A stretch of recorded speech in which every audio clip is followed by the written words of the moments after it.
ボンちゃん何の本当みたいな。好きなんやんな、このアウトドア。好き好き。な好きよ。こう火をつけるんとか好きなんやんな。うん。そんな知らへんけど、うん。好きやね。やっぱ夏になったらやりたくなる。その火、何がいいん、その火をつけるのは。楽しいん、そんな。癒しやね。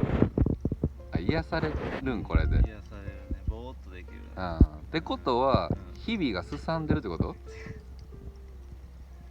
そういうこと？まあ、確かにぼーっとはしてないかもしれない。ああ、忙しいからね。